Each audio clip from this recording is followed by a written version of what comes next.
Repeat after me. Football is a team sport. While players certainly do make mistakes in their careers, you can't put all the blame on one person.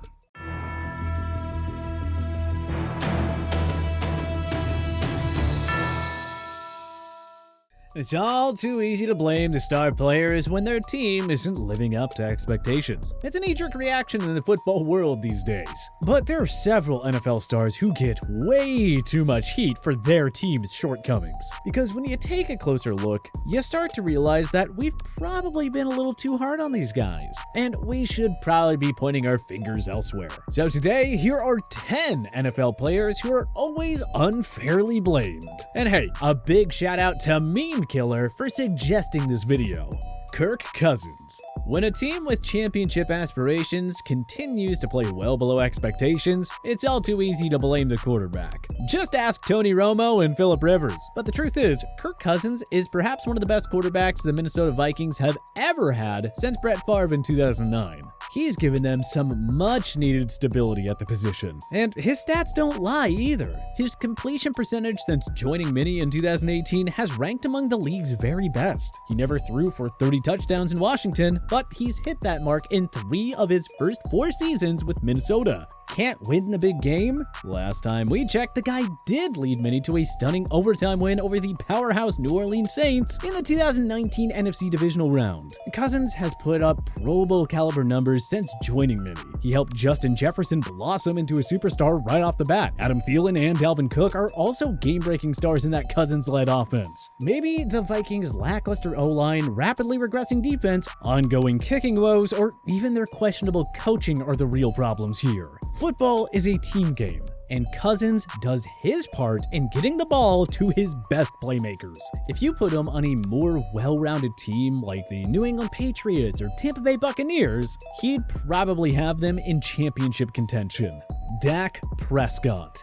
Being a Dallas Cowboys quarterback is not easy. Unless you're winning Super Bowls like Roger Staubach or Troy Aikman, you're always going to shoulder the blame when the team falls short. Now, unrealistic or not, Jerry Jones and the Cowboys faithful have championship or bust aspirations every single year.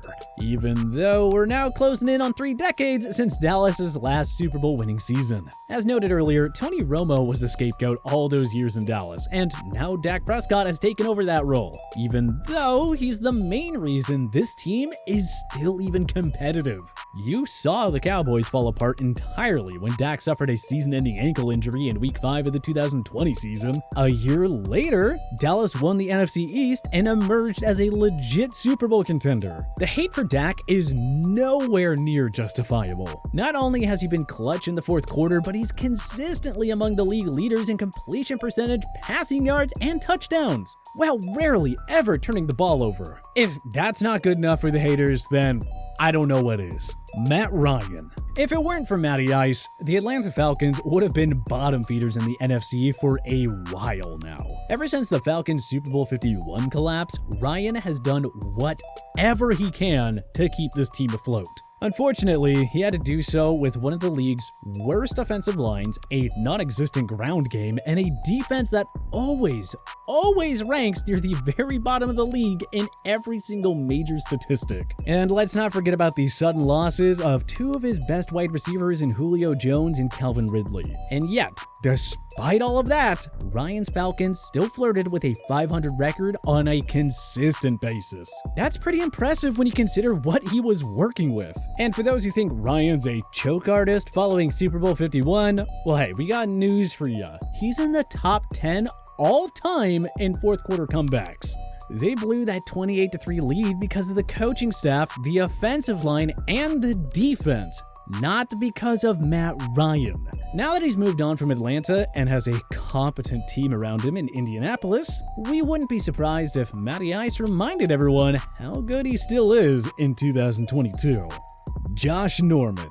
Norman's 2015 season feels like a lifetime ago. Who can forget it though? He earned first-team All-Pro honors, leading the Carolina Panthers to a 15-win season and a trip to Super Bowl 50. Now, unfortunately, Norman hasn't gotten all that close to regaining that 2015 form ever since. His well-documented clashes with Odell Beckham Jr. and heated on-field confrontations with other players have given Norman a bad rep, which, to be honest, isn't fair. For one, Carolina was silly to rescind the franchise tag on him in the 2016 offseason. You can't blame Norman for flopping after Washington handed him a $75 million contract. How many veterans go to Washington and actually succeed again? Dan Snyder's team has been a graveyard for former stars. We saw Norman find his game once again when he signed with the Buffalo Bills in 2020, reuniting with old friend Sean McDermott. Sometimes it just takes the right system and coaching staff to get the most out of the highly criticized cornerback. It's not like Norman was the first elite corner to struggle after joining a new team, though. Just look at guys like Darrelle Revis with the Tampa Bay Buccaneers or Patrick Peterson with Minnesota Vikings. In the right situation, he's been a solid corner throughout his career. Sometimes, I think we just expect a little too much from him because of his all-world season in 2015. DK Metcalf. When used properly, DK Metcalf is arguably a top 5 wide receiver in the NFL.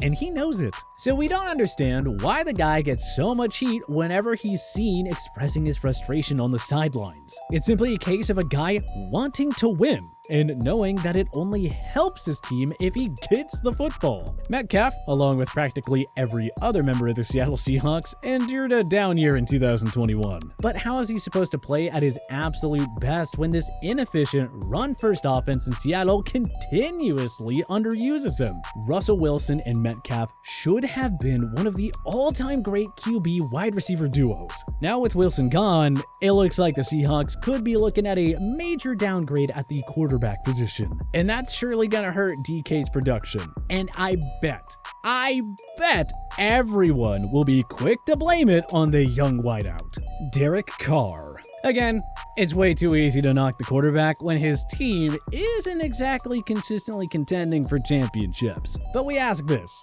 Las Vegas Raiders fans, before Derek Carr arrived in 2004, who was your last reliable signal caller? Your team wasted valuable draft picks, money, and trade assets on all these guys who flopped, like Jamarcus Russell and Carson Palmer, just to name a couple. Carr has been one of the NFL's most efficient pocket passers over his 8 seasons as a Raider. He is just another classic example of a team failing to build around its star QB. It happened with Matt Ryan, it happened with Matthew Stafford in Detroit, it's happening with Kirk Cousins. Carr had not one, not two, but five different coaches throughout his first 8 seasons. The John Gruden hiring was a disaster, even before his humiliating email scandal came to light. I mean, the guy traded away Amari Cooper and Khalil Mack. Yeah, and how'd that work out? The good news for Carr is he was able to carry his team to a playoff berth in 2021 despite all the messy drama they had to deal with. And now, he finally gets a star receiver to work with in Davante Adams. Carr could be in for his best season yet in 2022.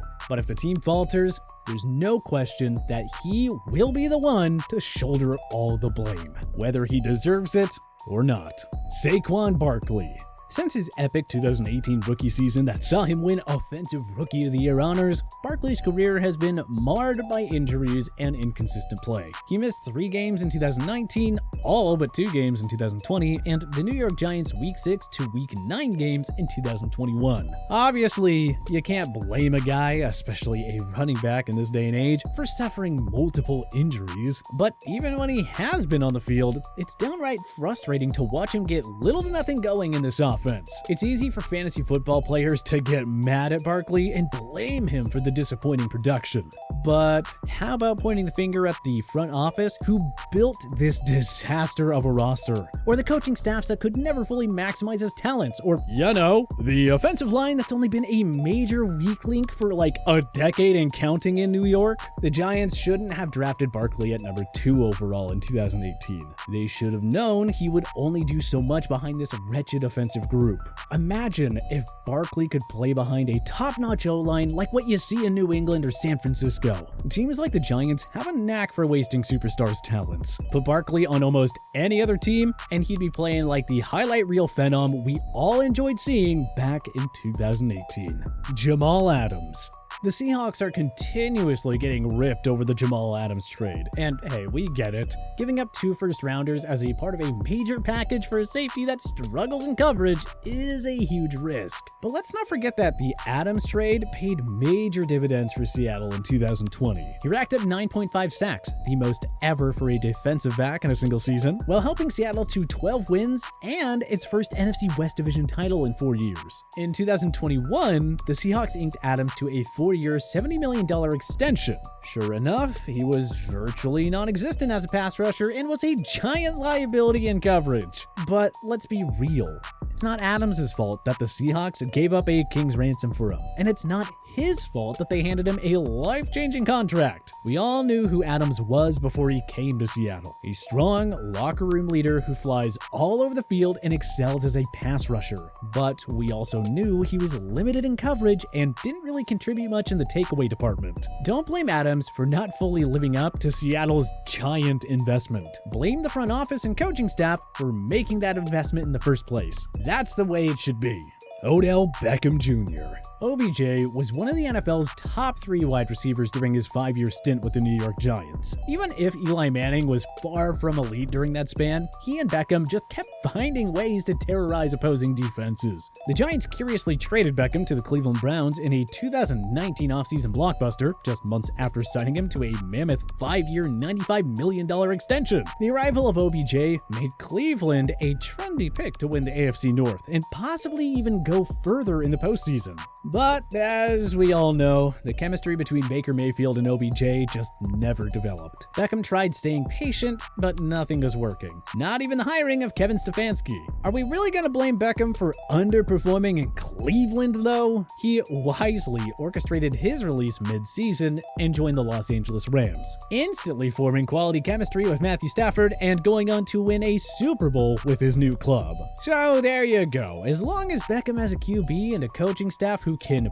properly utilize him, he's a star who can contribute on a winning team, not the cancerous diva wideout that everyone is always so quick to portray him as.